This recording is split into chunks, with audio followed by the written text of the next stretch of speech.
Hey guys, welcome back to another video on the Inside Spurs channel. Happy Monday. Is it Monday or is it Tuesday? It's Tuesday, sorry. There you go. Happy Tuesday evening. Hope you're well. Hope if you have gone back to work, it's been a good one. If you've been like me and you've had it a bit more chilled, keep enjoying it. You deserve it. So we got some good stories really going on at the moment at Spurs. You know, this whole Reguilón situation. But we do actually have some updates around Pierre Højbjerg and a returning Sergio Reguilón. So I will explain everything. Don't you worry. You know I'll get there. I'll never let you down.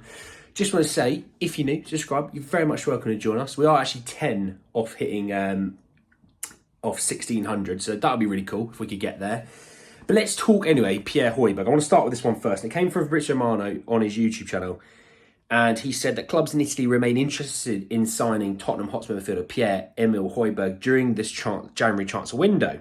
So I think we've kind of talked about... So we talked about Juventus, because I've always talked about how, you know, they lost Pogba, Fagioli, the other central midfield. He's out to the end of the season, and Rabiot might be going for free in the summer. I've talked about Roma, because Roma need reinforcements, and it just kind of seems like they haven't really got the money for it. I saw reports that they're interested in defenders that are cheap, that they can kind of have for 6 months and they basically get rid of. So Roma just don't really have any money right now. And also we've talked about Napoli a little bit as well, haven't we, with Højbjerg's situation. Well, the issue that I'm having with the whole Højbjerg to an Italian club is really the lack of money. A lot of them want a loan with an option to buy, which for Spurs, they're like, that doesn't really suit us. The only way he leaves, there's only two ways he leaves. Full sale, shockingly, I know, I've blown your mind with that one, and an obligation to buy. So even though technically you've not received the money, you will by June, basically. If we were to go, hey, yeah, let's get him out on loan with an option to buy, that really is a massive L for us, because at the end of the day, we either want the money to replace him because we want someone else who's going to suit our system. And I think we've kind of seen this system doesn't suit Højbjerg. I don't think I'm being mean, or I'm not being fair. He just doesn't suit the system. So if we're doing a loan with an option, and let's say he goes to another club and stinks up the joint, we're then stuck with him again. And his value's actually come down in that point because he's got less time on his contract and he's not played well. So the only way that he goes this window is purely a loan with an obligation or a full sale. And Juventus might be able to give you a loan with an obligation, although they still are interested in Calvin Phillips. Or it'll be Napoli that could do it, because Roma seem to not have the money unless they sell people. And even then, I think they've got other holes that they probably want to fill more so. I think centre-back's their big one. So I think I do see him moving, actually. For a while, I didn't. And then he obviously got a new representation with agents. And then I thought about it, actually going, Ange probably does want someone in. And the reason why I thought about it was, you play at the start of the month. We play in 3 days' time. I don't know why I'm checking. I'm going to the game. I don't know what I'm doing. We play in 3 days' time. We play then again, 9 or 10 days later, whatever it is the Man United game is. So you got that. And then after that, you play 2 weeks after that against Brentford. So if you're bringing in players, so like let's use Reguilón as the situation.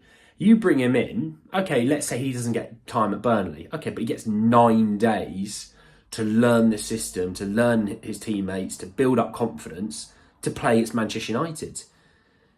He then has another 2 weeks to build against Brentford. So the situation that you could use it in this way is, you've got, Højbjerg being replaced by someone. He's going to get time ahead of Manchester United. He may not start the game because they may look at it and go, well, we've got Bentancur. If you really want, you could use Skip. You could use, obviously, Lo Celso. Maybe Maddison's back.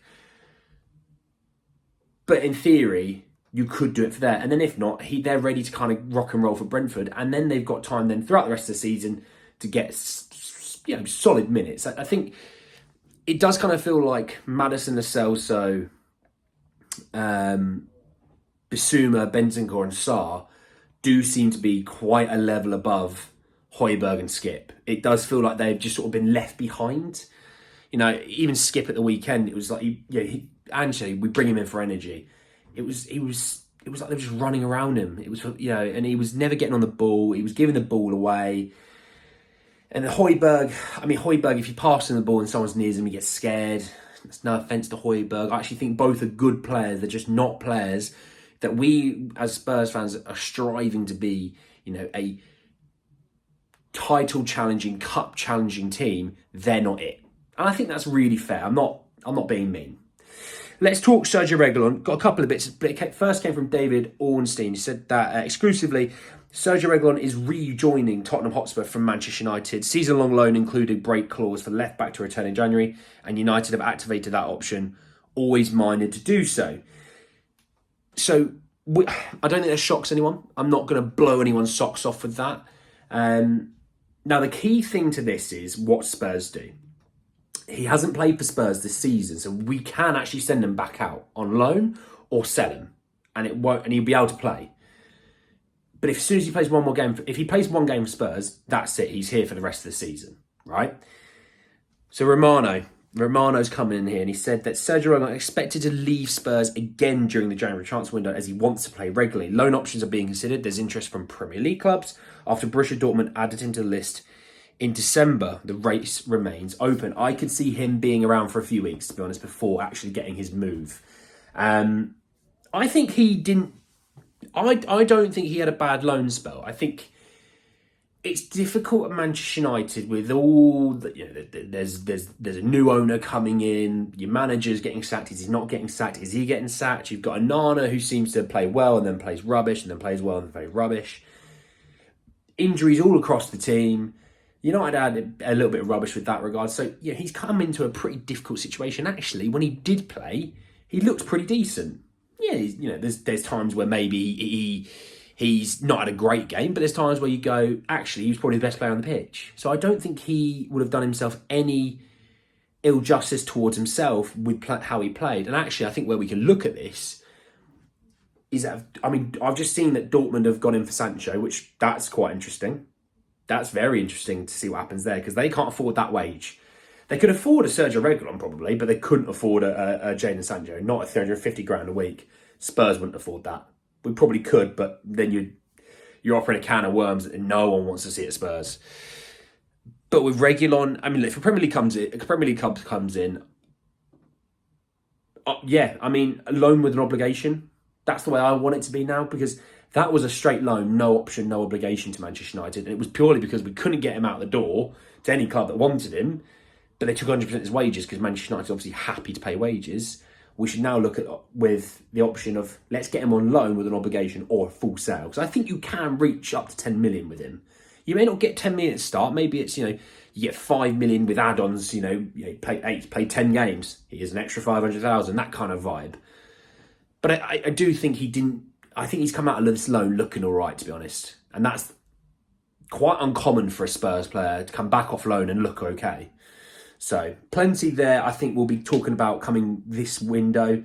I don't see Reguilón being at Spurs at all. I do see him moving on. He's just defensively not good enough to play in a system where the fullbacks get left on an island a lot. But hey, we'll see. But anyway guys, this video, I hope you did enjoy it. Drop a like on the video if you did. Hit me in the comment section below your thoughts and feelings about Højbjerg and Reguilón, what you think, what you're expecting. Let me know. I want to know everything that you know. Subscribe to the channel if you're new and hit the bell notification for more. But anyway guys, this is the end of the video, and I'll see you all very, very soon. Take care guys.